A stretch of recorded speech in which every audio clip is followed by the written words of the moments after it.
Sebelum nonton videonya jangan lupa subscribe ya, semoga sehat selalu dan umur panjang, pintu rezeki terbuka amin rabbal alamin. Kisah ini diceritakan salah satu driver ojek online ojol, yang biasa menarik penumpang dari malam hingga pagi hari atau istilahnya, ngalong. Adalah Pak Edo. Salah satu ojol yang memang sudah langganan narik ngalong dalam melakukan aktivitas kesehariannya. Hal itu didasari pengalaman beberapa penumpang yang cerita kepadanya jika susah sekali mencari jasa ojol di tengah malam. Wajar saja. Jabodetabek merupakan wilayah yang memiliki ritme tinggi bagi para pekerja. Jadi jangan heran jika ada pekerja yang lembur hingga tengah malam, bahkan dini hari. Menjalani aktivitas ojol sejak 2014 hingga sekarang. Mungkin ini adalah pengalaman paling menakutkan bagi Pak Edo selama ia menjalani profesinya sebagai ojol. Dia berdiri di tengah pakai payung. Cerita Pak Edo. Seperti dinukil PopTrend dari dalam kanal YouTube Lonceng Misteri. Kamis tanggal 16 Februari tahun 2023. Penumpang tersebut langsung bergegas naik sambil menyarankan Pak Edo bergegas keluar dari wilayah tersebut. Yang mengejutkan Pak Edo, pintu portal komplek pemakaman menutup sendiri ketika ia melintasinya. Tentu ia tak habis pikir. Siapa yang menutup portal tersebut? Karena saat itu ia tak melihat orang sedikit pun. Karena situasinya hujan deras.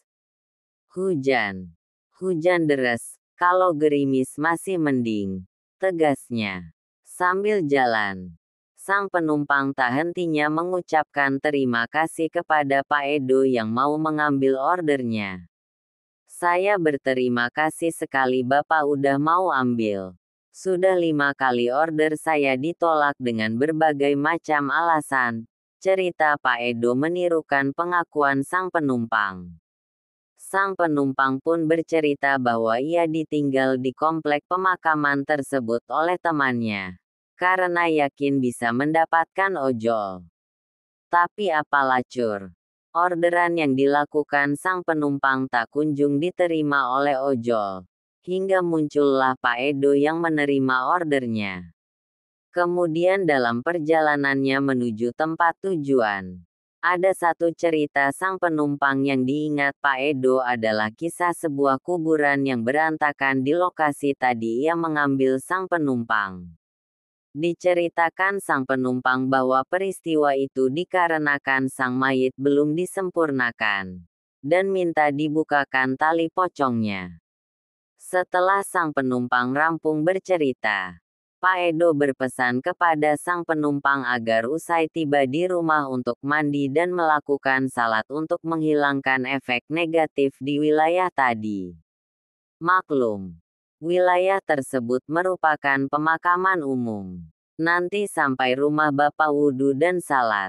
Pesan Pak Edo pada sang penumpang.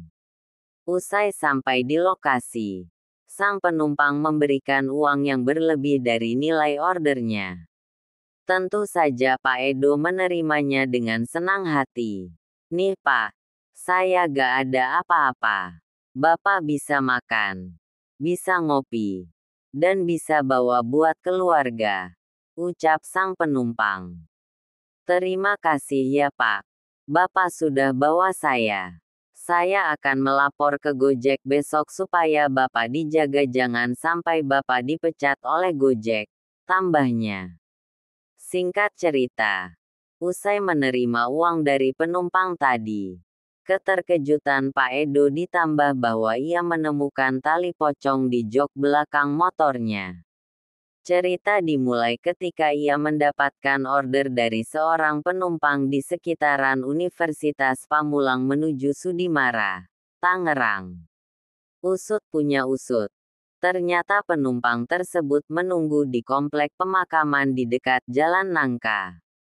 Pak Edo menceritakan jika saat itu cuaca hujan deras. Namun ia komitmen untuk mengambil order sang penumpang dengan mengenakan jas hujan.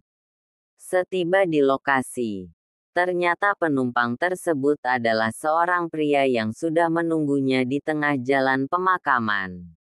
Pak Edo bahkan menawarkan apakah Gilang ingin menyimpan tali pocong tersebut atau tidak. Dan Gilang pun menolaknya. Cuman ya nanti akan saya kubur.